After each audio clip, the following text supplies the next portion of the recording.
Ya pemirsa, saya harus agak hati-hati membahas ini. Jangan sampai kemudian nanti saya diserang oleh pecinta Coldplay. Tapi kita harus mendudukan permasalahan ini.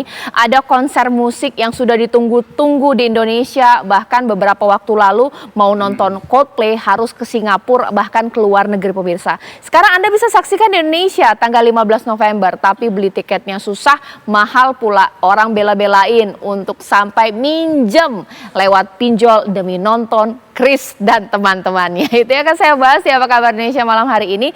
Di studio TV One ini sudah hadir Pak Trubus Radiansyah sebagai pengamat sosial kita. Dan juga di sini ada Mas Fitra Faisal sebagai pengamat ekonomi kita. Selamat malam Bapak-Bapak, Assalamualaikum. Waalaikumsalam, selamat malam Mbak. Sekarang saya juga tersambung dengan Pak Sarjito, mewakili OJK. Selamat malam Pak Sarjito. Selamat malam Caca dan pemirsa TV One dan Bapak-Bapak sekalian yang jadi presenter. Baik, Pak Sarjito, ini kan sudah ada fenomena konser Coldplay, orang rogoh koceknya dalam-dalam, kalau yang nggak punya uang sampai harus minjem, bahkan kabarin lewat pinjol. Dalam analisis OJK, ini fenomena ini memang benar-benar ada, ataukah jangan-jangan sedikit dilebih-lebihkan, atau seperti apa Pak Sarjito? Saya kira itu tidak menutup kemungkinan, karena pertama, tadi disampaikan tiketnya kan cukup mahal. 800.000 sampai 11 juta.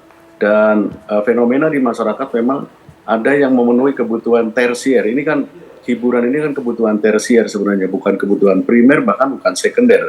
Tetapi karena kesukaannya terhadap sesuatu yang memang membuat mereka puas, mereka akhirnya melakukan apa saja, termasuk meminjam kepinjaman yang berbunga tinggi atau beresiko, yang sepatutnya mereka tahu tidak bisa membayar bahkan. Nah ini yang tidak boleh terjadi, dan kita harus sampaikan juga ke masyarakat, mendidik masyarakat untuk agar supaya jangan sampai untuk kebutuhan tersier sampai harus pakai, ini mohon maaf ini, harus pakai buy now, pay later, yang sekiranya mereka akan berat membayarnya, sampai ke pinjol-pinjol yang, apalagi pinjol yang ilegal ini yang paling berbahaya. Karena reputasi mereka akan bermasalah karena itu.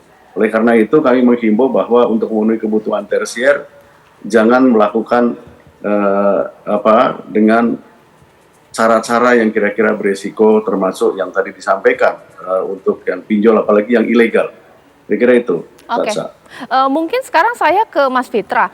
Mas Fitra, kalau orang yang sudah kepepet pengen nonton, sudah sampai tidak memikirkan secara matematika, bahkan juga secara objektif, resiko pinjam-pinjol. Karena ini peristiwa yang tidak akan mungkin terulang lagi, bisa jadi Coldplay ke Indonesia. Tapi resiko bunga dan lain-lain, secara ekonomi seperti apa sih? Iya, jadi ini kan risiko yang timbul dari sebuah fenomena yang disebut fear of missing out, takut ketinggalan, ya. Dan itu kalau di ekonomi juga ada satu terminologi yang disebut sebagai bandwagon effect. Ketika yang lain memilih itu dan ya dalam satu klaster atau kelompok umur tertentu atau kelompok pendapatan tertentu, maka yang lain juga ikut mengikuti. Nah, resikonya apa kalau kita tidak berpikir panjang? Memang kalau secara umum kalau dia memiliki literasi keuangan yang cukup baik, maka dia akan memikirkan future expected income-nya, itu ada dalam konteks ekonominya. Tetapi ya kalau kita lihat sekarang ada dua hal. Yang pertama adalah penetrasi dari sisi sektor keuangan ke masyarakat yang level bawah sekalipun itu memang cukup tinggi. Tetapi itu tidak diikuti oleh literasi yang cukup baik. Sehingga ya muncul itu semacam impetus di jangka pendek, tapi dia tidak memikirkan di jangka panjangnya. Apa resikonya? Resikonya ya dia pada akhirnya akan terjebak pada hutang, yang mana dia pada akhirnya sangat memikirkan jangka pendek, tapi dia tidak memikirkan jangka panjangnya, gitu. Jadi resiko individual. Oke, mungkin sekarang saya ke Pak Trubus dulu. Ya. Pak Trubus, sebenarnya wajar nggak sih orang kalau nggak nonton Coldplay, aduh gawat ini bagaimana merasa ketinggalan? Karena ini dianggap sebagai sebuah tren, eksistensi juga. Ini seperti apa? Iya, kalau saya sih melihatnya itu sebagai narsistik personality disorder sebenarnya. Jadi karena itu cara berpikirnya adalah ini harus dilakukan karena ini momen satu-satunya. Jadi juga berpikir bahwa ini kan Coldplay ini kan terkenal dulu tahun 90-an. Jadi seperti kita romantisasi tahun 90-an. Jadi di era post-truth ini memang masyarakat kita ini maunya ada yang serba unik-unik gitu. Nah, dengan adanya Chris ini datang, nah ini kesempatan, apalagi Chris ini kan untuk pertama kalinya datang ke Indonesia, maksudnya dia berpikir seperti itu dan mau kapan lagi. Nah jadi ini kan bukan persoalan kebutuhan, bukan, ini keinginan. Ya. Namanya keinginan itu harus sifatnya ego, super ego harus tetap dicapai gitu. Ya. Jadi nggak peduli itu mau pinjol, mau itu kemudian perusahaannya memberi pinjaman juga ataupun kemudahan, ada juga perusahaan yang meminjamkan, ada juga kan itu. Dia tetap lakukan dan saya khawatirnya malah justru ini nanti larinya ke kriminalitas.